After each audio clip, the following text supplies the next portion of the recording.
안녕하세요 여러분, 수익률 상승에 도움을 드리고 싶은 헬퍼입니다. 금일 진행은 이제 간단한 좀 마감 시황 설명드리고요. 그 다음 이제 프로그램 매매 살펴보고, 그 다음에 이제 코스피 200 선물, 코스닥 일중 수급 차트 살펴보도록 하고요. 그 다음에 이제 9월 선물 만기 후로부터 현 선물 수급 추이, 그리고 연초 위로부터 현물 수급 추이, 이제 코스피 코스닥 같이 한번 보도록 하고요. 그 다음에 이제 리포트, 좀 어제 있었던 이슈들, 그리고 이제 좀 연준 의원들 좀 발언들이 있었기 때문에 그 부분 좀 살펴보도록 하고요. 그 다음에 뭐 코스피, 코스닥, S&P, 뭐 나스닥 등등등 차트들 좀 보기에 앞서서 일단 뭐 오늘은 좀 전반적으로 그냥 지표들 대부분 한번 좀 살펴보도록 하겠습니다. 그냥 지금 금융 상황이 어떤 상황인지 좀 일단 전반적으로 보기 위해서 일단 뭐 코스피, 코스닥, 뭐 S&P 일단 밸류에이션 지표인 일드갭 살펴보도록 하고요. 일드갭 포함해서 뭐 퍼랑 PBR, 그리고 이제 뭐 ROE 데이터, 그리고 이제 신용장고, 코스피 코스닥 신용장고 추이 같이 한번 보도록 하고요. 이제 미국 쪽하고 일단 한국 쪽, 뭐 한국 쪽부터 먼저 보죠. 뭐 오늘 같은 경우 뭐 한국 쪽 M1, M2 데이터도 한번 살펴보고, 그 다음에 뭐 이제 통화량 대비해서 이제 지금 증시가 고평가인지 저평가인지 이제 코스피, 코스닥, S&P, 나스닥도 보도록 하고요. 그 다음에 이제 우리나라 초과지급 준비금이랑 이제 우리나라 예대율 은행 쪽 한번 보고, 뭐 예금, 뭐 대출 증가율도 한번 보도록 하고요. 뭐 등등, 뭐 오늘은 그냥 뭐 제가 조금 이따 설명드리겠지만 그냥 대부분 그냥 제가 보고 있는 지표, 뭐 미국이랑 한국 쪽 다 같이 한번 보도록 하겠습니다.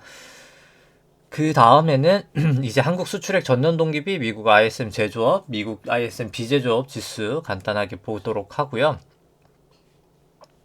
그 다음에 이제 일간 한국 수출액 대비해서 코스피 시가총액 밸류에이션 살펴보고, 그 다음에 이제 글로벌 GDP 대비해서 코스피 S&P 밸류에이션 같이 한번 보도록 하겠습니다. 그 다음에 이제 미국 쪽 하이드 스프레드를 통해서 지금 위험 선호 구간인지 회피 구간인지도 조금 알아보도록 하고요. 그 다음에 이제 코스피, 코스닥, 그리고 이제 S&P, 뭐 나스닥 차트 보도록 하고요. 그 다음에 이제 V 코스피 안에 있는 내재 변동성, 그리고 이제 필라델피아 반도 지수, 뭐 니케이, 유로스톡스, 뭐 항생, 상해 종합, 뭐 달러 인덱스, 달러 원, 뭐 WTI, 금, 국고채 10년, 미국채 10년 금리 추이 좀 살펴보도록 하겠습니다. 그 다음에는 뭐 개인적으로 보유하고 있는 이제 키스홀딩스나 아니면 현대해상, 그리고 우리금융지주 살펴보도록 하고요. 그 다음에 이제 오늘 화요일이기 때문에 현대차, 셀트리온, GS, NC소프트, 게임스탑 종목들 같이 한번 좀 보도록 하겠습니다. 일단 오늘 같은 경우 이제 증시 뭐 사실 이거 제가 바꿔버렸는데, 잠시만요. 네. 아이고, 제가 그냥 창을 다시 순서가 좀 바뀌어버려서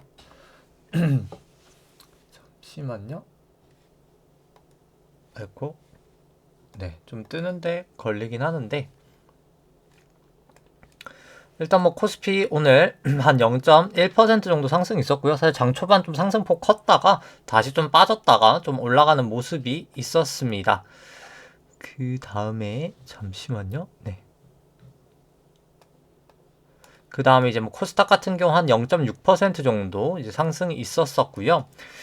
잠시만요. 이제 과거 걸 아까 꺼버렸는데, 이제 이 검은 색깔 선이 이제 프로그램 매매이거든요. 코스피 200이거든요. 그리고 이제 빨간 색깔하고 파란 색깔이 프로그램 이제 순매수 구간, 순매도 구간인데, 오늘 같은 경우에는 뭐 사실 장 초반 프로그램 순매수 들어왔다가 계속해서 이제 좀 빠지는 모습을 보이면서 증시 좀 끌어내렸다가 올라갈 때는 또 조금 다른 모습을 보였었습니다. 오늘 같은 경우 이제 프로그램 매도 같은 경우는 외국인이 한 2천억 정도 매도가 있었고요. 기관 한 510억 정도 매도가 있었고, 그 다음에 일중 수급 같은 경우 이제 코스피는 기관이 2,700억 정도 매수가 있었고요. 외국인 1,400억 정도 매도, 개인이 한 1,500억 정도 매도가 있었습니다. 그 다음에 코스피 200 선물 같은 경우에는 이제 외국인이 뭐 사실 막판에 좀 증시를 좀 그래도 끌어올렸었고요. 외국인 한 4,900억 정도 매수를 했었고, 개인이 한 1,900억 정도 매도, 기관이 한 2,500억 정도 매도가 있었습니다. 뭐 코스닥 같은 경우는 외국인이 한 1,300억 정도 매수가 있었고요. 그 다음에 이제 기관 이제 220억 정도 매도, 개인이 한 750억 정도 매도가 있었고요. 그 다음에 이제 누적 수급 좀 살펴보면은 이제 9월 선물 만기 이후로부터 이제 개인이 지금 한 2.6조 정도 매수 중이고요. 현물은 이제 외국인이 한 3.5조 정도 매도 중입니다. 선물 같은 경우에는 외국인이 좀 최근 좀 매수를 늘리면서 약 한 1.7조 정도 매수를 가지고 있고요. 이제 개인하고 기관은 아직까지는 매도 포지션입니다. 다만 연초 이후로부터 개인이 73조, 뭐 정말 어마어마한 금액을 매수하고 있는 상황이기 때문에 뭐 중기적인 추세는 저는 좋아 보이지 않는다. 수급 자체는 뭐 사실 그렇게 생각은 들고요. 뭐 그 다음에 오늘 같은 경우 좀 긴 장기 추세를 보더라도 뭐 사실 보시면은 개인 수급이 뭐 사실 작년 코로나 그때부터 정말 어마어마하거든요. 그래서 뭐 사실 저는 좀 상당히 좀 걱정돼 보인다. 결국 좀 장기적으로는 수급 자체가 상당히 부정적으로 보인다인 것 같습니다. 그 다음에 이제 코스닥 같은 경우는 차트 모양은 크게 다르지 않아서 뭐 설명을 생략하도록 하고요. 뭐 코스닥도 보시면은 뭐 수급이 계속해서 안 좋아 보인다. 뭐인 것 같습니다. 그 다음에 일단 뭐 리포트 간단하게 살펴보시면은 이제 뭐 어제 연준 의장하고 뭐 부의장, 뭐 이제 세인트 루이스 연준 총재들 뭐 발언 있었는데 일단 뭐 파월 연준 의장 같은 경우 이제 팬데믹으로 인해서 좀 미국 내 경제적 불평등이 좀 확대됐다라고 진단을 했고요. 아무래도 고용적인 측면에 있어서도 좀 저임금 노동자가 피해를 받고 오히려 이제 고소득자들이나 자본가들은 어차피 증시도 올랐고 뭐 채권 가격도 올랐었고 뭐 비트코인도 오르고 집값도 오르고 정말 모든 게 다 올랐기 때문에 이제 대규모 양적 완화의 영향이죠. 당연히 이제 좀 불평등은 컸고 뭐 사실 어떻게 보면 파월 의장이 그거에 가장 지금 이 불평등의 1등 공신이지 않았나 이제 본인이 그렇게 얘기를 하지만 뭐 그렇게 생각이 되고요. 솔직히 개인적으로도 그렇고 뭐 사실이라고 보고요. 그거는 그리고 이제 클라리다 연준 이제 부의장 같은 경우에는 이제 금리 인상을 위한 좀 이제 물가 그리고 그리고 고용 목표가 아무래도 22년 정도에 좀 완성이 될 것 같다라고 이제 좀 발언을 했었고 좀 물가 인플레이션 급등 같은 경우에는 뭐 좀 수급 불균형이 시간에 따라 좀 줄어들 것이라고 일단 아직까지는 이분들은 좀 비둘기파적인 분들은 좀 이렇게 보고 있습니다. 다만 또 뭐 계속 역설적이게 대다수 임원들은 또 인플레이션 또 현재 예상보다 더 높을 수 있는 가능성도 높다라고 하면서 이제 빠져나갈 구멍 정도는 좀 만들어 놓고 있는 계속 모양새고요. 좀 매파적인 이제 세인트 루이스 연은 총재 이제 블라드 같은 경우에는 좀 이제 내년에 연준이 2차례 정도 금리를 인상할 것이다라고 좀 예상을 하고 있습니다. 뭐 이분 같은 경우에는 일단 뭐 어차피 그 주식 보유했던 것 때문에 뭐곧 나가실 예정이어가지고 뭐 사실 투표권은 없다라고 보시면 되고요. 뭐 일단 뭐 그리고 헝다 쪽 뭐 계열사 증천 같은 경우에는 이제 회사채 일단 만기 이제 그 회사채 이제 이자 상환에 좀 실패하면서 이제 어떻게 보면 기한 이익 상실이라고 하죠. 좀 그렇게 발생이 되었고 근데 다만 이제 유예 기간이 좀 30일 있어서 뭐 공식적인 디폴트가 뭐 선언되지는 않았다라고는 합니다. 근데 뭐 계속해서 노이즈는 뭐 결국 좀 발생하지 않을까. 헝다 쪽은 결국 뭐 디폴트로 가는데 뭐 어떤 방식의 이제 디폴트로 가느냐 뭐 그거의 차이다라고 보여지고요. 뭐 나머지는 뭐좀 설명을 생략하도록 하고 뭐 차트는 조금 이따 보고 먼저 좀 지표들 보도록 하겠습니다. 일단 뭐 코스피 같은 경우 일단 1드갭부터 살펴보면은 파란 색깔이 이제 코스피고요. 빨간 색깔이 1드갭인데 주식 안에 있는 기대 수익률을 국구제 10년 금리로 차감한 겁니다. 그냥 간단하게 높을수록 저평가, 낮을수록 고평가고요. 뭐 최근에 좀 올라가고 있는 거는 주식이 뭐 조정을 보인 것보다도 국채 금리가 상당히 좀 가파르게 하락을 하면서 그 부분의 영향으로 좀 올라오고 있지만 뭐 사실 밸류에이션은 이 정도 레벨이면 과거에 비해서는 상당히 낮다. 그래서 밸류에이션 높아 보인다. 이 수치는 낮기 때문에 밸류에이션은 높다라고 보여지고요. 좀 긴 시계열로 봤을 때도 뭐 이 정도면 비싼 편이다라고 생각이 됩니다. 뭐 코스닥도 뭐 마찬가지고요.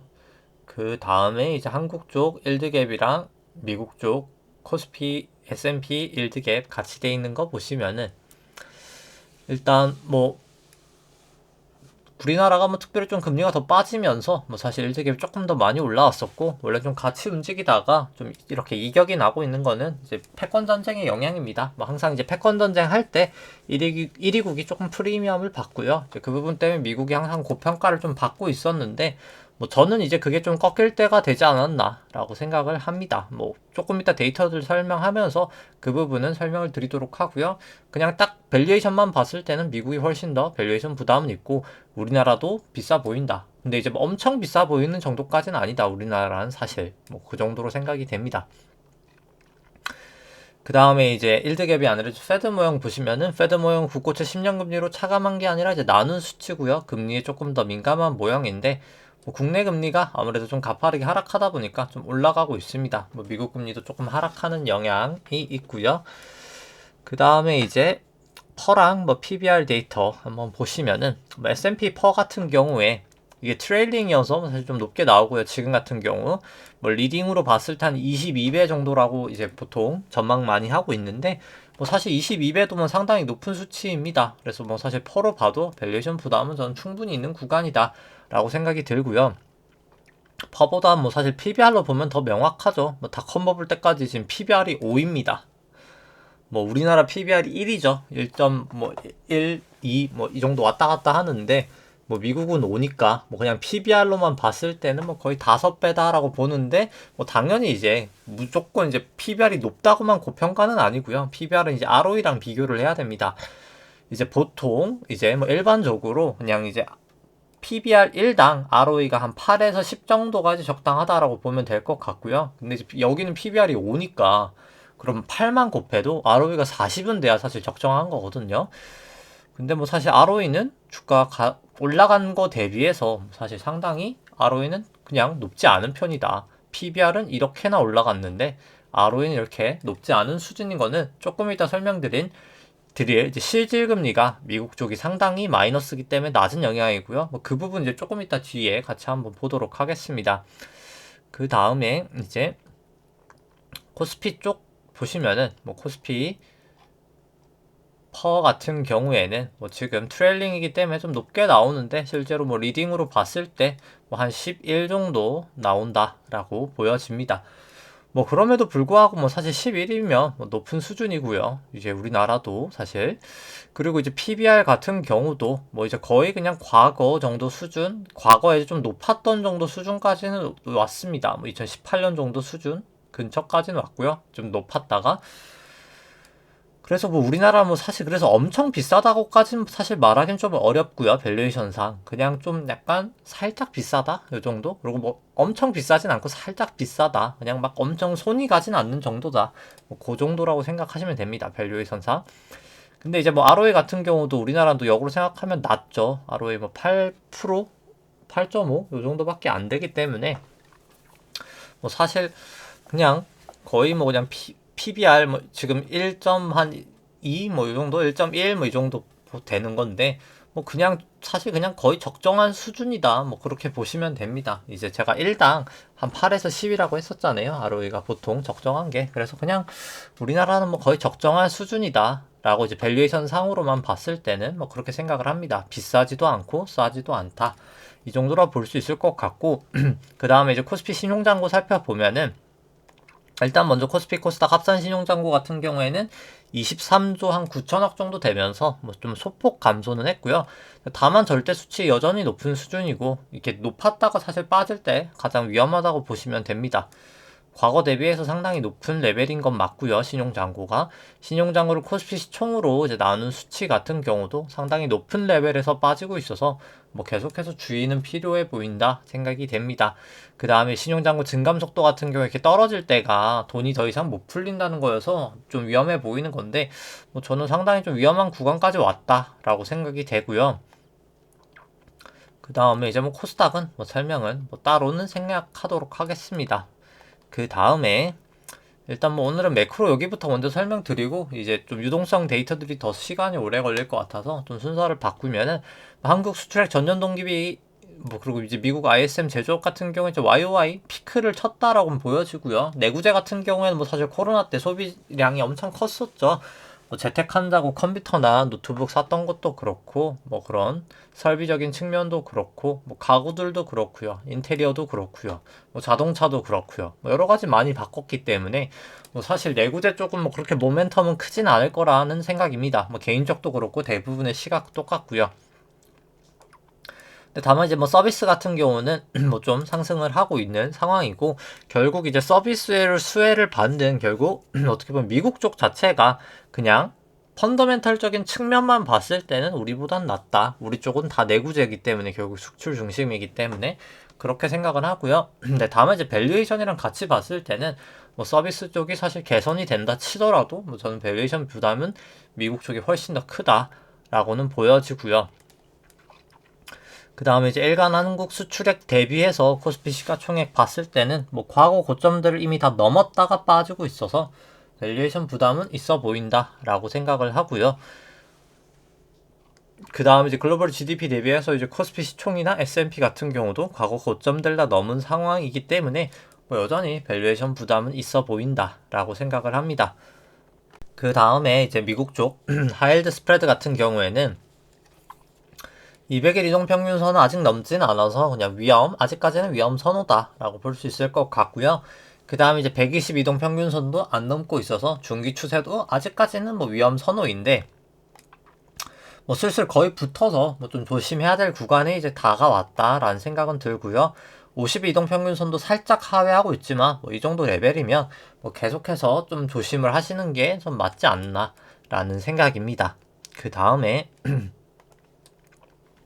일단 먼저 통화량 데이터, 이제 S&P 대비해서 이제 M2 데이터 한번 살펴보면은, 이거 같은 경우는 높을수록 통화량 대비해서 고평가, 낮을수록 통화량 대비해서 이제 저평가고요.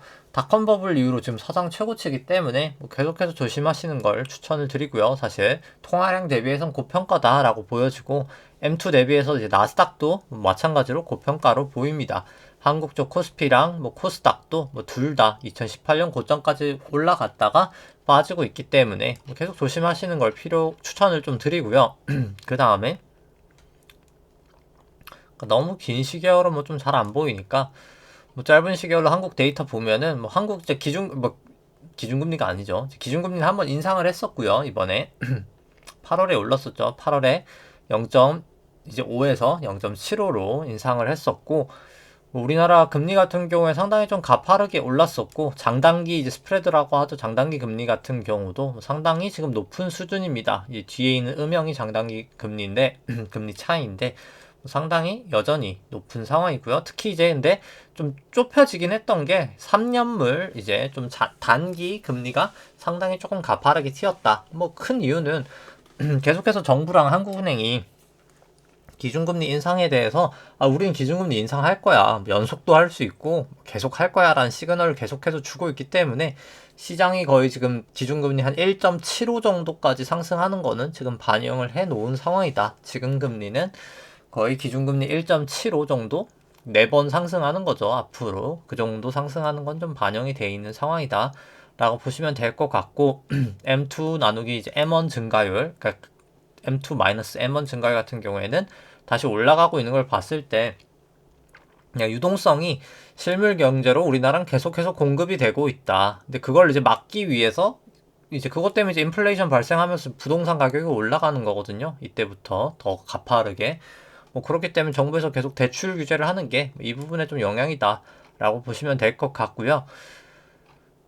그 다음에 이제 뭐 초과제곱준비금은 이제 이때부터 빵 뛰었는데 뭐 사실 이게 큰 이유는 아니고, 이때 빵 뛴 거는 이제 그 이란 제재된 돈이 이제 좀 통장에 지금 들어있어서 그래서 요건 좀 제외하고 보시면 됩니다. 이만큼 는 게 진짜 이제 초과지급준비금이 좀 는 거다라고 보시면 되고요. 요거는 조금 어떻게 보면은 뭐 실제 이제 통장 잔고가 는 건 아니고 그냥 어떻게 보면 이란 돈이다. 이거 우리 게 아니라, 우리나라 돈이 아니라 이란 이제 석유 대금 줘야 될 게 그냥 지금 제재 때문에 잠겨 있어서 그거 역할이 그거 금액이거든요. 그래서 그 부분이다라고 보시면 되고, 우리나라 초과제급준비금 보시면 통장에 잠든 돈이 계속 줄잖아요. 이거 자체가 우리나라도 이제 계속해서 이제 돈들이 자본시장에서 실물 경제로 지금 계속해서 흘러가고 있다. 그러다 보니까 이제 그거를 잡기 위해 정부도 이제 대출 규제를 자꾸 압박하는 거고 한국은행도 이제 그 기준금리를 인상하고 있다라고 보시면 됩니다. 좀 미국에 어떻게 보면 미국보다 우리나라가 조금 더 빠르게 진행되고 있다라고 생각하시면 되고요. 뭐 우리나라 이제 대출금 나누기 이제 총수신으로 봤을 때 한 거의 89% 상당히 높은 수준이고 예대율 같은 경우 111%니까 뭐 계속해서 높은 수준 유지하면서 어떻게 보면 대출금과 총수신 금액의 갭은 뭐 크게 줄지 않고 있다. 뭐 보시면 보실 수 있을 것 같고요. 정부에서 뭐 계속해서 대출 규제하고 있기 때문에 대출 증감률 자체는 좀 감소하고 있으나 여전히 높은 수치이고 총수신은 역으로 좀 증가를 하고 있다라고 보실 수 있을 것 같고 뭐 그리고 이제 우리나라 같은 경우에도 실질 금리가 2021년 1월 저점 이후로부터 계속해서 상승을 하고 있기 때문에 거의 60bp 올랐죠. 60bp면 0.6%라고 보시면 되고요. 1bp가 0.01%이기 때문에 그렇게 보시면 되는데 상당히 실질금리가 많이 높아지다 보니까 실질금리가 그냥 높은 게 주식시장에 부정적이라고 보시면 되거든요. 주식의 밸류에이션을 할 때 할인율로 작용하는 금리이기 때문에 실질금리가 높아졌기 때문에 국내 증시는 결국 좀 조정을 보였다라고 생각을 하시면 될 것 같습니다. 근데 역으로 이제 실질금리가 그럼 왜 올라갔냐라고 하면은 한국은행과 이제 정부가 계속해서 물가 쪽 관리를 하려고 하다 보니까 당연히 이제 BEI라는 기대 인플레이션이 눌리면서 실질금리가 올라가고 역으로 또 이제 명목금리도 올라가다 보니까 기준금리 인상한다고 하니까 그러다 보니까 이제 좀 실질금리가 올랐다라고 보시면 됩니다. 뭐 나머지 이제 뭐 실업률이나 소비자 물가 뭐 실업률 같은 경우는 뭐 사실 그렇게 높진 않고요. 왜냐면 뭐 워낙 좀 정부 관련해서 지금 좀 정부 고용도 많고 하다 보니까 그 부분의 영향이 일단 가장 큰 것 같고요. 실업률 같은 경우에는 소비자 물가 같은 경우는 뭐 상당히 높은 수준이죠. 3.2% 상당히 높은 수준이고요. 뭐 10년 만에 최고치였죠. 2011년 이후로 사상 최고치였었고요. 생산자 물가도 뭐 어마어마합니다. 생산자 물가 7.5%니까요.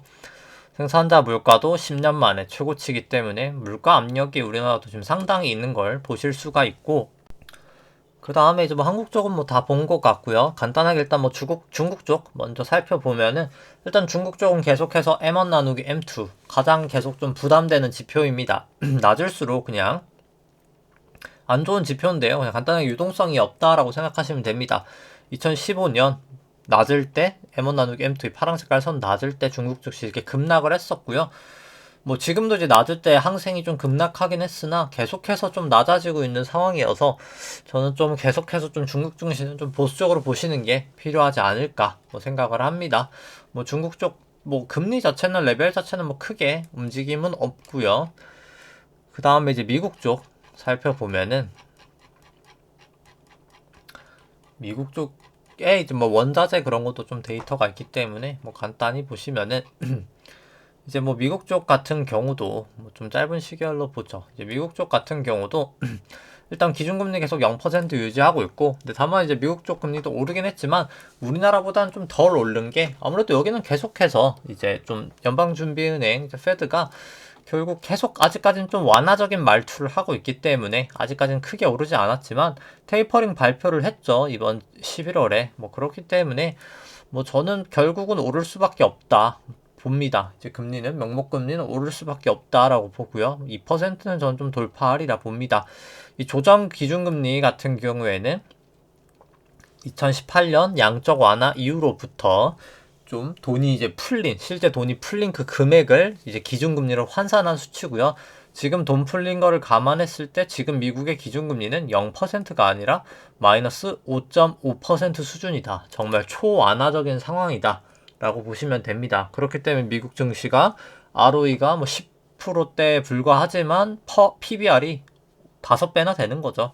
이제 그거에 대한 가장 큰 원인이 이 실질금리가 이 조정 기준금리가 낮아서입니다. 보통 이제 그림자 기준금리라고 하고요. 미국 쪽 M1, M2 같은 경우에는 이게 데이터가 좀 바뀌었기 때문에 데이터 기준 자체가 좀 바뀌어서 이젠 조금 잘 맞지 않아서 이건 그냥 설명을 생략하도록 하고요.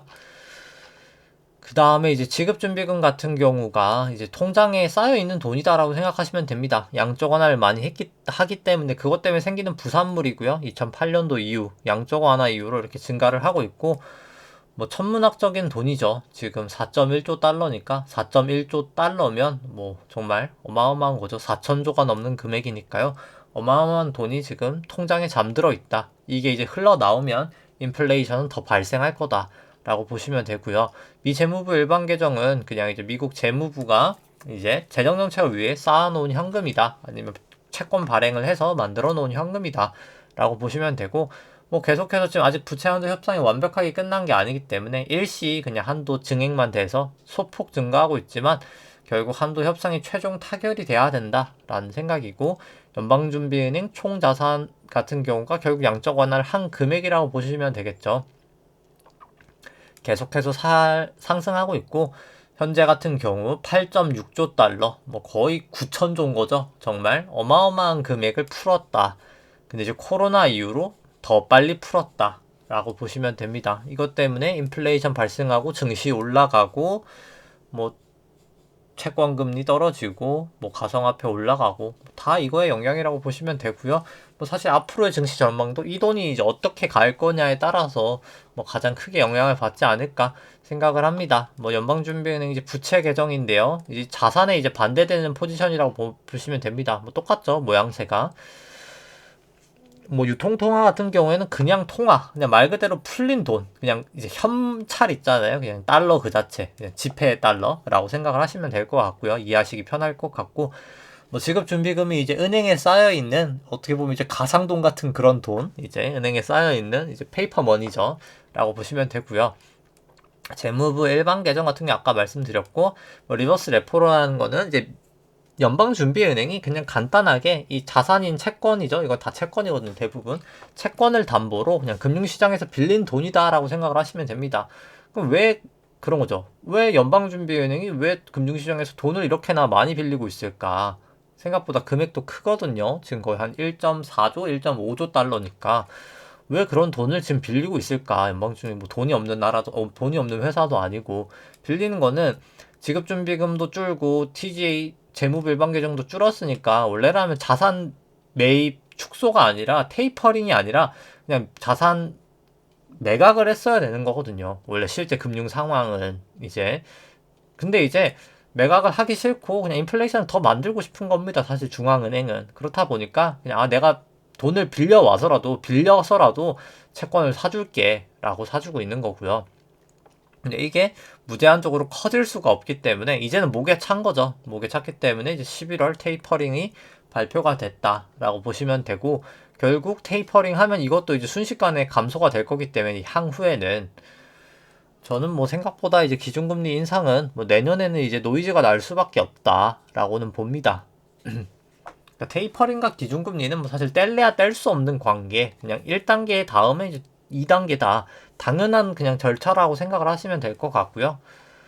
이제 연준 의원들이 뭐 별개다라고 말하지만 당연히 지금은 별개라고 말할 수밖에 없잖아요. 뭐 사실 예를 들어서 뭐 회사가 뭐 예를 들어서 막 이렇게 뭔가 직원들을 뭐 구조조정하려고 뭐 예를 들어 작업을 미리 하고 있는데, 뭐 거기서 이제 그 작업이 그 다음 작업을 위한 게 이제 구조조정이라면 거기서 그냥 바로 첫 번째 거기서 그냥 우리 구조조정 때문에 지금 이거 하는 거야 라고 말할 수는 없잖아요. 회사 입장에서 당연히. 이제 물론 직원도 마찬가지고, 뭐 회사 이제 면접을 보기 위해서 이제 입사 지원을 하기 위해서 면접을 보러 갔는데 이거 저 이제 이직하려고 면접 보러 가는 거예요라고 말하는 사람 아무도 없잖아요. 딱 그런 단계라고 생각하시면 됩니다. 말은 그렇게 하지만 행동은 다른 상황. 딱 그렇게 이해하시면 될 것 같고요. 미국 이제 상업은행 예대율 같은 경우에 좀 과거 긴 시계열을 보시는 게 좀 더 좋기 때문에, 긴 시계열로 보면은 과거 2000년도 이제 닷컴 버블 때랑 2008년도 금융위기 모두 다 상업은행 예대율은 100%를 찍었었습니다. 파랑 색깔 선이고요. 근데 지금은 예대율이 이렇게 낮은데 왜 증시는 랠리를 펼쳤을까라고 하면은 돈이 그냥 많아서 돈이 이제 실물 경제로 많이 흘러간 건 아니지만 금융시장에 너무나 양적 완화로 많이 풀렸기 때문에 실질금리가 낮아서입니다. 그럼 좀 이따 실질금리를 한번 살펴보죠. 예대율 증가율 보시면 될 것 같고요. 실질금리가 마이너스거든요. 지금 마이너스 1.1 정도 되는데 실제로 최근 데이터 값으로 마이너스였던 적이 사실 그냥 지구 역사상 딱 4번밖에 없거든요. 그렇기 때문에 사실 상당히 이례적인 일이고 그냥 돈이 너무 많이 풀린 상황에서 실질금리 마이너스 되어 있어서 증시가 실물 경제로 돈이 가지 않았음에도 랠리를 했지만 결과적으로 그렇게 되면 실질금리가 이제 올라가면 역으로 조정받는 거거든요. 증시가 올라갔던 이유가 실질금리가 낮아서인데 역으로 이제 이게 올라가면 조정을 받을 수밖에 없다라고 보고 테이퍼링 하기 때문에 결국 이제 BI 눌릴 거라고 보고요. 시차를 두고 명목금리 이렇게 높아지면 결국 실질금리는 높아질 수밖에 없다라고 생각을 하고 이미 이 조정금리 같은 경우도 올라가고 있죠. 그렇기 때문에 결국 실질금리는 높아질 수밖에 없다. 일단 최소한 1% 정도까지는 상승하리라 생각이 되고요. 뭐 그 다음에 뭐 금선물하고 뭐 지급준비금이랑은 보통 좀 유사하게 움직임은 좀 흘러가고요. 뭐 금이랑 또 실질금리는 이렇게 반대로 움직인다라고 좀 생각을 하시면 될 것 같습니다. 그 다음에 이제 뭐 금 같은 경우도 이제 통화량 증감률이랑 비슷하게 움직인다라고 뭐 이걸로 데이터를 좀 보실 수 있을 것 같고요. 뭐 WTI랑 또 달러 인덱스는 좀 역으로 움직인다. 뭐 WTI 높을 때 달러 인덱스 낮고 일반적으로 그렇게 움직이는데 뭐 지금은 좀 이제 같이 움직이고 있다. 뭐 조금 약간 지금 좀 여기도 이제 역으로 본인들의 좀 관계가 좀 뒤틀리고 있는 상황인 거죠. 뭐 개인적으로 좀 약간 정치적인 이유다라는 생각입니다. 개인적으로 이제 좀 중국 쪽을 압박을 하기 위해서 결국 유가가 높아져야 중국 쪽 압박을 가하기가 편한데 이제 달러 인덱스도 마찬가지고요. 셰일 쪽이 지금 이미 셰일 쪽 시규 이제 채굴하는 게 한 BEP가 뭐 거의 한 33달러 정도 보통 되는데 유가가 지금 80달러가 넘었음에도 불구하고 체결을 조금 덜 하고 있는 거는 물론 이제 유가가 백워데이션이 돼야지 사실 이 석유 채굴 업체들이 그냥 이제 선물로 해치를 해버리면서 이제 캐는 게 훨씬 더 용이하긴 하거든요. 근데 지금 이제 컨탱고라는 상황이어서 지금 좀 선물 가격이 더 높은 상황이어서 사실 현물 가격보다 좀 선물 해지를 하기가 좀 어려운 상황이라 뭐 그 부분에 영향도 있지만 약간 저는 좀 정치적인 이유다라고 보고요. 굴이나 골드만삭스 이제 상품 선물 같은 경우에는 약간 떨어지고 있긴 하지만 여전히 이제 높은 레벨은 아직까지는 유지하고 있는 걸 보실 수가 있고요. 뭐 미국 쪽 생산자 물가 뭐 어마어마하게 높죠. 6.8% 수준 상당히 높은 수준이고 실업률 같은 경우에는 4.6% 이제 뭐 최근에 발표를 했죠. 하락을 했고 이제 코어 PCE 생산자 물가 소비자 물가 같은 경우 3.6 정도 지금 기록을 하고 있어서 상당히 높은 수준 다 유지를 하고 있습니다. 실업률은 이제 감소를 하고 있고 그 다음에 이제 중요한 데이터가 이제 발표가 되는 게 이제 결국 10월 이제 소비자 물가 수요일 날 발표가 있고요. 뭐 오늘 같은 경우에 또 미국 생산자 물가가 발표가 있습니다. 일단 지금 가장 시장이 좀 기대하고 좀 궁금해하고 있는 데이터 두 가지이기 때문에 뭐 좀 오늘 내일 좀 시장 움직임은 좀 있지 않을까 뭐 생각은 들고요. 그 다음에 뭐 실업률이랑 나머지는 이제 다 설명은 드린 것 같습니다. 뭐 생각보다 오늘 좀 시간이 좀 오래 걸렸네요. 그래서 일단 뭐 차트 이제 코스피 차트부터 좀 살펴보면은 일단 코스피 같은 경우에 코로나 저점 이후로부터 여기까지가 1파, 2파, 3파, 4파, 5파 고점 쳤다고 보고요. 그 다음에 이제 2파랑 4파 저점을 그어서 3파 고점에다가 올려놓으면 채널링 할 수 있는데 고점 다운 걸 봤을 때 채널은 유효했다라고 봅니다. 여기 5파 채널 깨질 때 1차 매도했을 수 있을 것 같고요. 2파, 4파 채널 깨질 때 뭐 2차 매도를 좀 할 수 있었지 않을까 라고 생각을 하고 5파 치고 나서 여기가 이제 A파 하락하고 그 다음에 여기까지가 B파 올라가고 지금 이제 C파로 내려왔다라고 봅니다. 그 다음에 이제 O랑 B랑 그었고 나서 이거를 이제 A 저점에다 올려놨을 때 뭐 여기도 보시면은 저점하고 저점 다한 걸 봤을 때 뭐 여기도 채널은 유효했다 라고 생각이 되고 여기를 이제 채널 하회했다가 넘어섰었기 때문에 뭐 여기도 이제 B파지 않을까 지금 생각을 합니다. 그 다음에 이제 4파랑 A파 저점을 이렇게 그었을 때 이제 C파 넥라인을 좀 정할 수가 있는데 딱 어제 딱 이 라인에서 딱 잘 반등을 해줬기 때문에 아직까지는 그냥 B구나 라고 조금 더 알 수 있었을 것 같고, B의 저점은 거의 이제 어제 그냥 본 게 아닌가 라고 뭐 개인적으로 생각을 합니다. 그래서 이제 1, 2, 3, 4, 5로 여기 C가 내려갔던 게 A, B, C로 이제 큰 A를 저는 완성을 했다라고 보고요. 지금 같은 상승이 이제 A파, B파, 이제 C파로 이제 B파 정도 완성이 될 것 같다라고는 봅니다. 뭐 그냥 파동 계산치로 봐도 뭐 그냥 B파가 38.2 되돌리면 406까지 올라갈 것 같고요. 618 되돌리면 422까지 갈 것 같다. 근데 이제 이게 이렇게 A 갔다가 뭐 이렇게 B 갔다가 이렇게 C로 갈지 그냥 여기서 B에서 A, B, C로 끝이 날지는 모르겠고요. 이제 그거는 사실 사전적으로 알 수가 없습니다. B파는 좀 사전적으로 알 수는 없어서. 그래서 이제 B파에는 뭐 저는 사실 굳이 무리를 안 하시는 걸 추천을 드립니다. 뭐 저는 좀 개인적으로 반등할 거라고 보지만 뭐 그럼에도 불구하고 무리를 할 상황은 곳은 아니다. 어차피 B파는 결국 조정 파동 중에 그냥 상승 파동이기 때문에 무리하실 필요가 전혀 없다라는 생각이고요.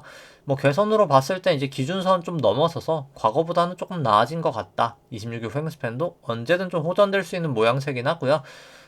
좀 단기 반등 정도는 저는 가능해 보인다. 근데 좀 무리는 그래도 하실 필요가 없다. 뭐 요 정도 생각이고요. 이제 분봉으로 보더라도 최근에 이제 내려놨던 이제 파동 자체가 막 다 겹치죠. 이렇게 이 파동들이 다 겹치기 때문에 저는 이게 겹치죠. 이제 그래서 여기가 이제 1, 2, 3, 4, 5로 볼 수는 없을 것 같고 결국 그냥 A에 이제 B에 B 정도 파동이다. 딱 그렇게 보여집니다. 뭐 코스피 다르지 않기 때문에 뭐 설명 생략하도록 하고요. 뭐 코스닥 같은 경우는 뭐 저는 계속해서 여기 A, B, C, A 빠지고 그냥 B 정도 반등하고 C 더 빠지지 않을까? 뭐 일단 이렇게 보고요. 계속 여기 이제 구름대 사실 하단 부근에서 좀 막혀서 내일 좀 중요하지 않을까 싶습니다. 내일 움직임이 조금 중요하리라 생각을 하고요. 뭐 코스닥 150도 뭐 마찬가지입니다. 여기도 이제 구름대를 못 넘었는데 내일 이제 구름대는 넘길 텐데 여기서의 좀 움직임이 좀 중요하지 않을까 생각을 하고요. 그 다음에 이제 뭐 S&P랑 나스닥 같은 경우에는 뭐 2009년부터의 상승을 뭐 다 되돌리는 파동이다 라고 보여집니다. 그냥 여기가 1파, 2파, 3파, 4파, 5파로 1, 2, 3, 4, 5 이제 2009년부터 파동이 이제 거의 다 끝나간다 라고 생각이 되고요. 5파가 이제 정말 마지막 5파가 끝나간다 라고 보고요. 이제 그 마지막 5파를 좀 살펴보면은 이제 코로나 저점 이후로 여기가 1파, 2파, 3파, 4파 치고 나서 마지막 5파라고 보여지고요. 5파에 대해서는 여기가 1파, 2파, 3파, 4파, 지금 이제 마지막 5에 5에 5라고 생각을 합니다. 그럼 이제 여기서도 또 채널링을 할 수 있겠죠. 그래서 2파랑 4파 저점을 그어서 3파 고점에다가 올려놓는 또 채널링을 해보면은 이제 5파를 추정할 수 있는데요. 이 채널이 이게 지금 제가 잠시만요. 이게 로그로 해놔서 사실 로그로 이제 좀 짧은 시계열 같은 경우에는 이제 로그로 하면 안 되고 원래 로그가 아니라 이제 그걸로 해야 되거든요. 그냥 일반적인 차트로 봐야 되는데 로그로 하면 이제 퍼센트로 계산을 하다 보니까 좀 단기 쪽은 뭐 사실 로그 아닌 게 더 맞는데 이렇게 딱 채널링을 해보면은 딱 공교롭게도 이 11월 5일이죠. 딱 닫고 나서 빠집니다. 그렇기 때문에 뭐 저는 여기가 정말 마지막 고점을 친 게 아닌가 라고 생각을 하고요. 볼린저 밴드도 이제 사실은 계속 벌어지고 있는 상황에서 좀 모이고 있어서 변동성이 이제 진짜 거의 끝났구나 라고도 보여집니다. RSI도 이제 과매수 구간이고요. 여기 안에서도 여기가 이제 1, 2, 3, 4, 5로 보이기 때문에 정말 끝에 끝까지 왔다 라고 생각을 합니다. 근데 다만 추세 자체는 뭐 좋은 건 사실이고요. 계속 마지막 오파였으니까요. 당연히 좀 추세가 좋을 수밖에 없는 건 사실이고 뭐 나스닥도 2009년 이후로 뭐 상승 파동인 거는 뭐 마찬가지고요. 여기도 마지막 일봉으로 살펴보면은 일단 뭐 여기도 로그를 풀어보죠. 먼저 저희 이제 마지막 단기 마지막 5파만 볼 거니까 풀고 보면은 코로나 저점 이후로 여기가 1파, 여기가 2파, 여기가 3파, 여기가 4파 치고 나서 그럼 이제 또 마지막 5파에 대해서 5의 1파가 여기까지 2파, 또 3회 1, 3회 2, 3회 3, 3에서 3회로 또 3파, 4파, 이제 마지막 진짜 5파라고 보여지고요. 끝에 끝파, 다음에 이제 또 여기도 똑같이 2파랑 4파 저점을 그어서 여기도 다 보면 이어지죠. 이 선 같은 경우 채널링을 해보면은 딱 이 채널 안에서 지금 움직이고 있는데 딱 3파 고점에다가 여기도 딱 올려놓으면은 딱 넘었다가 지금 딱 내려온 상황이거든요. 그래서 뭐 저는 뭐 사실 여기가 그냥 고점이지 않았을까. 볼린저 밴드도 탁 치고 십자 도지 모양 나면서 채널 닿은 상태에서 다시 하회했기 때문에 뭐 거의 사실 다 온 게 아닌가. RSI도 그렇고 뭐 일단 그렇게 계속해서 생각은 듭니다. 뭐 한 번 더 올라간다 하더라도 정말 그게 마지막이지 이제는 거의 끝이 난 것 같다 라는 생각이고요. 코스피 안에 있는 내재 변동성 V 코스피 같은 경우는 뭐 드디어 일단 좀 구름대 밑으로 내려왔습니다. 26일 횡스팬도 역전됐고 그래서 과거보다는 뭐 조금 더 안도할 수 있지 않을까. 일단 일시적이나마 좀 조금 개인적으로 그렇게 보여지고요. 필라델피아 반도체 지수 계속 올라가고 있지만 뭐 저는 뭐 사실 곧 고점에 보이지 않을까. 뭐 굳이 무리하게 지금 들어갈 필요는 없다라는 게 개인적인 생각이고요. 뭐 이제 니케이 같은 경우도 결국 여기가 A, B, C로 저는 보여서 아니면 1, 2, 3, 4, 5로 빠지던 뭐 결국 그렇게 좋아 보이진 않는다 라고 생각을 합니다. 뭐 유로스톡스 같은 경우는 뭐 미국 쪽이랑 똑같고요. 여기가 이제 5파 마지막 진짜 고점을 친 게 아닌가 뭐 일단 이렇게 보여지고요. 여기도 볼린저 밴드 타다가 이탈을 한 모양새입니다. 항생 같은 경우는 뭐 이제 우리나라랑 계속 뭐 가장 비슷하죠. 중국의 영향을 많이 받기 때문에 A, B, C로 A파 빠지고 B파가 A, B, C로 좀 가지 않을까 라고 보여지고요. 상해 종합 같은 경우는 A, B, C든 아니면 1, 2, 3, 4, 5든 뭐 결국은 하락 파동이지 않을까 생각을 합니다. 뭐 중국 쪽은 계속 좀 부정적으로 보고요. 달러 인덱스 같은 경우는 일단 뭐 여기서 계속 고점을 치고 일단 지금은 빠지고 있어서 만약에 여기서 뭐 기준선이 무너진다라고 하면은 뭐 좀 이제는 그럼 하방이다 라고 봐야 될 것 같은데 일단 오늘 여기서 기준선에서 버티냐 아니면 이제 26일 프랭스팬하고도 연결이 되고 있거든요. 이 지지대를 버티느냐 아니면 무너지느냐가 좀 방향성이 결정될 것 같습니다. 뭐 내일 확인하면 될 것 같고요. 뭐 달러 원 같은 경우는 기준선 하회했지만 여기는 일단 구름대 상단이 뚫리냐 마냐 과거에 여기서 좀 지지를 했기 때문에 그 부분을 좀 보면 될 것 같습니다. 뭐 WTI 같은 경우에는 일단 반등하면서 전환선까지는 올라온 것 같고 여기도 결국 기준선을 깨냐 마냐 그거로 좀 추세를 판단하면 될 것 같고요. 금선물 같은 경우에 실질금리가 지금 당장은 좀 단기적으로 내려서 올라가고 있지만 전 실질금리 결국 플러스로 갈 수밖에 없다고 봅니다. 이제 테이퍼링 하고 나면 그래서 결국은 빠졌다가 실질금리 올라갈 때 그때 금을 사야 될 것 같고요. 국고채 10년 금리 뭐 가파르게 조정을 보이고 있습니다. 뭐 상당히 30bp 정도 빠졌죠. 상당히 가파르게 조정을 보이고 있고 국고채 금리 같은 경우에 어차피 5파 고점 치고 나서 A, B 1, 2, 3, 4, 5로 5파 고점 치고 나서 빠지는 거라 뭐 저는 좀 꽤 빠진다 라고 보고 뭐 여기도 그냥 엘리어트 파동치로 살펴보면은 뭐 국고채 10년 뭐 2% 정도 초반까지도 저는 빠질 수 있다라고 봅니다. 좀 단기적으로 뭐 거의 아마 그냥 여기 구름대 정도까지거나 뭐 구름대가 살짝 좀 뚫릴 수도 있지 않을까 뭐 그렇게 생각을 하고요. 다만 뭐 미국채 같은 경우에는 아직까지 저는 5파를 못 쳤다고 봐서 여기가 1, 2, 3, 4, 5로 전 좀 더 갈 거라고 봐서 아직까지는 좀 상승 여력은 남아있다라고 보고요. 뭐 지금 당장은 좀 하방 추세긴 합니다만 뭐 여기를 깨지지 않는 이상 이제 1.38이 깨지지 않는 이상 저는 더 위로 가리라 일단 보고 있습니다. 그 다음에 이제 뭐 키스코홀딩스 같은 경우에는 뭐 일단 뭐 오늘 떨어지긴 했지만 여기 과거 저점을 또 뚫린 건 아니어서 뭐 저는 여기가 좀 저점이지 않았을 거라고는 지금은 생각을 하고요. 사실 이제 반등은 나올 것 같은데 여기가 이제 반등이 A, B, C까지 나온 거가 맞는데 이제 이게 B가 나오고 C가 나올지 아니면 여기가 이제 조정 끝 하고 이제 새로운 상승 파동이 나올지는 조금 더 지켜는 봐야 될 것 같습니다. 근데 뭐 결국 저는 뭐 사실 자사주 소각 결국 하리라 보기 때문에 소각하고 나고 뭐 무상증자 하면 뭐 올라가리라 생각을 하고요. 뭐 지금 또 뭐 스프레드도 괜찮고 뭐 사실 업황도 좋은 상황이기 때문에 뭐 결과적으로 뭐 크게 문제는 없다라고는 보여집니다. 근데 다만 그냥 이 조정 파동이 더 올 수는 있다. 왜냐면 확실하게 끝났다라고 좀 단정 짓기는 조금 어렵다라고 생각을 합니다. 그래서 뭐 그냥 저야 뭐 사실 물량이 있어서 여기도 안 팔고 있지만 뭐 거의 못 판다는 게 맞는 말이겠죠. 뭐 개인 투자자분들은 사실 여기 120일 정도 이동평균선에서 좀 파시는 게 뭐 저는 솔직히 좀 낫지 않았나라고 생각은 하고요. 근데 다만 뭐 지금은 좀 팔기에는 좀 늦었다. 지금은 좀 늦었다라고 봅니다. 그 다음에 이제 키스콜딩스 현재 주가 같은 경우에 16,900원 정도 되고요. 뭐 나머지 실적 전망치 이 정도 나온다 라고 했을 때 뭐 저는 뭐 한 67,000원까지는 가지 않을까 결국 뭐 내재 가치 상으로는 뭐 그렇게 보고요.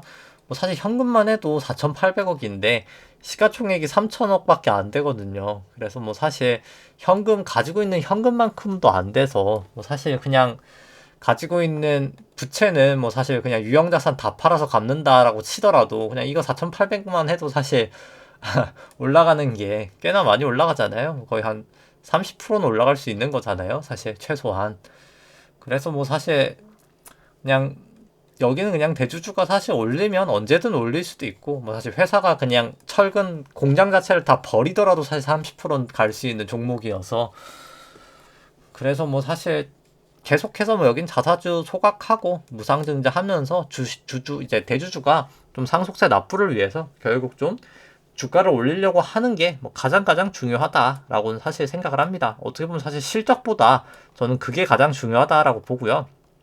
실적이 좋다라고 하는 게 실적이 좋을 때 이제 그 행동을 할 것이거든요. 그래서 뭐 사실 실적이 좋을 때 머지않아 지금 하지 않을까. 왜냐면 그래야 이제 주가가 고평가 가고 그 고평가된 주식을 본인들이 물납을 할 수 있기 때문에 뭐 그렇게 생각을 하고요. 그 다음에 이제 뭐 현대해상 같은 경우 살펴보면은 뭐 현대해상 같은 경우에는 뭐 사실 여기도 이제 올라간 부분 좀 조정을 하고 있다라고 보여지고요.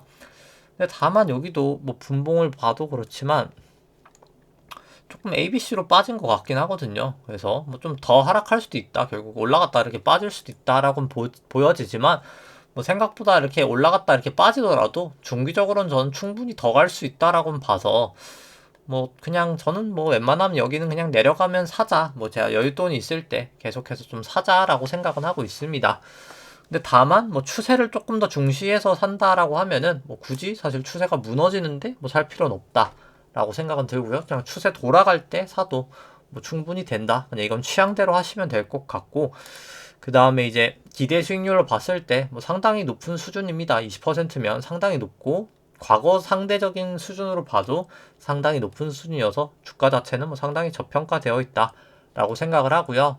우리 금융지주 같은 경우도 뭐 언제든 좀 올라간 부분에 대한 조정은 보일 수 있다라고는 생각을 하지만 일단 언제든 좀 여기도 조정도 나올 수 있다. 왜냐면 MACD, RSI 다 매도 시그널을 보내고 있어서 뭐 언제든 조정은 나올 수 있다 이렇게 보는데 조정 나오고 나서 뭐 충분히 사실 더 갈 여력은 있는 종목이다. 뭐 그렇게 생각을 합니다. 왜냐면 뭐 기대 수익률 여기도 상당히 높은 수준이죠. 17.4 정도 되기 때문에 보통 은행이 14에서 15 정도 되는데 17% 중반이면 뭐 상당히 기대 수익률 높기 때문에 좀 충분히 갈 수 있는 회사다라는 생각이고 현대차 이제 셀트리온, GS, NC소프트, 게임시스톱 한번 살펴보도록 하겠습니다. 현대차 같은 경우 현재 주가 21만원 정도 되고요. 뭐 나머지 실적 전망치 뭐 이 정도 나온다라고 감안했을 때 뭐 저는 밸류에이션 부담은 있어 보인다라고 생각을 합니다. 뭐 림 같은 경우에는 아니지만 FCF로 봤을 때 밸류에이션 부담은 좀 있어 보이고요. 그 다음에 이제 상대가치 평가로 봤을 때 뭐 현대차 같은 경우 과거 대비해서 주가가 상당히 많이 올라간 편이죠. 뭐 그렇기 때문에 상대가치 평가로는 뭐 그렇게까지 싸 보이진 않는다인 것 같고요. 그 다음에 이제 현대차 차트 보면은 뭐 반등은 사실 있지만 저는 그냥 여기 반등하고 있는 게 A파, 그 다음 이제 B파, 뭐 이렇게 C파, 뭐 이런 식으로 사실 더 빠지지 않을까. 그냥 이 B파 때 반등하는 거를 뭐 딱 사기에는 좀 저는 위험해 보인다인 것 같습니다. 밸류에이션이 막 그렇게 좋은 것도 아니고 조금 약간 부담스럽다라는 생각이고요. 셀트리온 같은 현재 주가 한 21만원 정도 되고 나머지 실적 전망치 이 정도다라고 했을 때 뭐 저는 FCF나 림으로 보나 뭐 다 밸류에이션 부담은 있어 보인다라고 생각을 하고요. 그 다음에 이제 상대가치 평가로 봤을 때는 셀트리온 같은 경우는 근데 여기는 워낙 그냥 과거부터 항상 좀 고평가였어가지고 2013년 뭐 이 정도를 제외하면 2017년 이후로는 싼 편이다. 사실 상대가치 평가로는 뭐 여기는 기대 수익률이 4.9밖에 안 되지만 과거가 워낙 낮았었기 때문에 그냥 상대가치 평가로만 봤을 때는 싼 구간이다. 뭐 이렇게 생각은 들고요.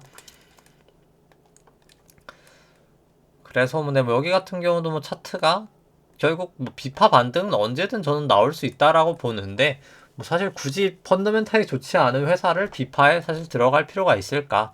뭐 그냥 딱 그 정도로 생각을 하고요. 근데 여기 뭐 1, 2, 3, 4, 5로 뭐 사실 거의 나온 것 같긴 해서 언제든 뭐 비파는 나올 수 있다라고는 봅니다. 그 다음에 이제 GS 같은 경우에는 뭐 실적이 잘 나왔죠. 한 44, 현재 주가 44,000원 정도 되고요. 뭐 나머지 실적 전망치 이 정도다라고 감안을 했을 때, 뭐 저는 뭐 상당히 상승 여력은 있다라고는 봅니다. 뭐 어떻게 보든 뭐 120% 이상 정도는 상승 여력은 있다라고 보여지고요. 뭐 상대가치 평가로 봐도 뭐 기대 수익률 상당히 높은 상황이기 때문에 충분히 뭐 사실 상승 여력은 있다. 다만 뭐 조금 걸리는 게 이제 탄소 배출권 같은 거 이제 금액 자체가 얼마가 될지를 몰라서 그 부분 때문에 저도 조금 약간 망설이고 있긴 하고요. 회사 자체에 그냥 딱 ESG 관련된 것만 없으면 뭐 사실 충분히 회사 자체는 지금 상당히 좋은 건 사실입니다. 유가 올라간 부분이 반영이 하나도 안 돼 있거든요. 그 부분은 사실 있고 여기도 뭐 사실 슬쩍 잘 나오면서 이제 좀 구름대를 벗어나고 있습니다.